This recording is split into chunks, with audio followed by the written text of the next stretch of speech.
Hello, and welcome to Part 5, the grand finale of our mini-series, Step into VR Simulation, a nurse-led guide to implementation. I'm Maggie, your guide throughout this journey.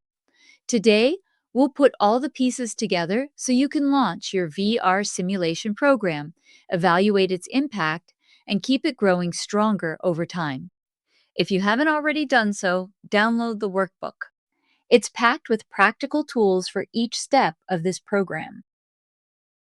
By the end of this episode, you'll be able to design and implement a smooth VR rollout plan.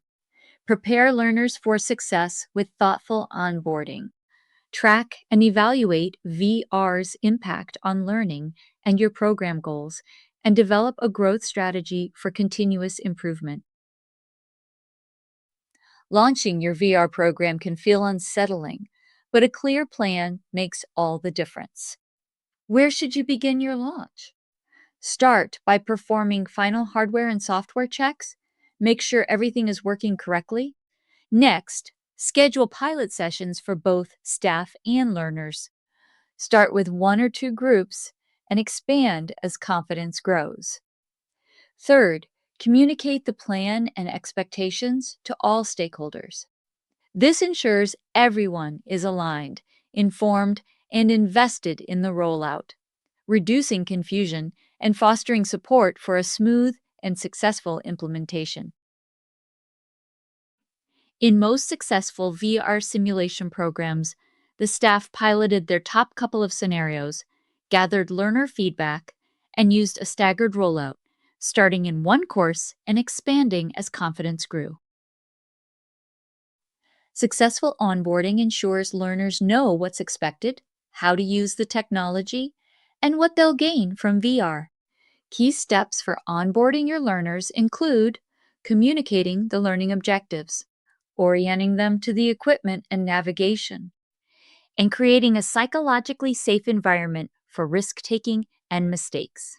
Utilizing an onboarding plan helps learners feel ready and excited to use VR for learning. At this point, I would like you to open your workbook to Activity 1, Learner Orientation Plan. In your Learner Orientation Plan, you will list all onboarding steps, then assign roles and set completion dates.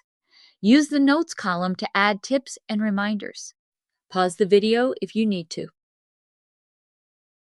Now that you've designed your launch plan, it's time to track your progress. That's where your Rollout and Evaluation Tracker comes in. This activity helps you capture the key milestones of your VR implementation, such as your pilot launch, your first full course integration, and your end-of-course review. You can use your platform's built-in analytics and dashboards to make tracking and evaluating your simulation program easier. For each milestone, you'll record the date it occurred, the key metrics you're monitoring, and any notes about what went well or what should be adjusted. For example, after your pilot scenario, you might track learner satisfaction scores. Later, you can compare those results with confidence gains, skill performance, or even NCLEX pass rates as your program grows.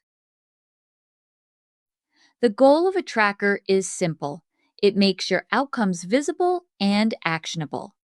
By collecting both numbers and observations, you'll be able to demonstrate successes, identify growth opportunities, and communicate progress with all of your stakeholders.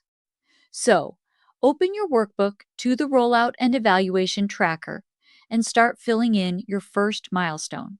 You'll thank yourself later when you see how far your VR program has come. Pause the video now if needed. Now that you've launched and started evaluating your VR program, it's time to think about what comes next. What does the future of your VR program look like? Growth doesn't have to be overwhelming. You can take small, intentional steps that expand your program's impact over time. That's where your growth strategy table comes in. Open your workbook to the growth strategy table activity. In this activity, you'll set 2 or 3 clear goals for the next 6 to 12 months. These might include expanding VR simulations into new courses, increasing learner practice opportunities, customizing scenarios, or even presenting your outcomes at a professional conference. Keep them achievable, and don't forget to acknowledge all the progress you've already made. For each goal, you'll write down the key actions you need to take, when you want to accomplish them, and who on your team will lead the effort.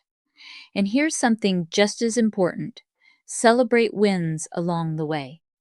Every milestone, whether it's onboarding your first 20 learners or publishing your program results, is worth recognizing.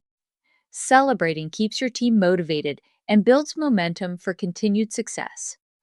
This is how your program thrives and grows year after year. Pause here to complete your growth strategy table. Congratulations! You've completed Step into VR Simulation, a nurse-led guide to implementation. Together, we've explored how to identify your program's needs, build a strong foundation, design your VR environment, prepare staff, and finally, launch, evaluate, and grow your program. You now have a clear nurse-to-nurse roadmap to bring VR simulation into your program with confidence. As you move forward, remember to celebrate your wins, whether it's the successful launch of your very first scenario, onboarding your staff team, or seeing your learners grow in confidence and clinical judgment. Each milestone is a step toward transforming nursing education and preparing the next generation of nurses. Thank you for joining me on this journey. I can't wait to see how you take virtual reality simulation and make it your own. The future of nursing education is already unfolding, and you are leading the way.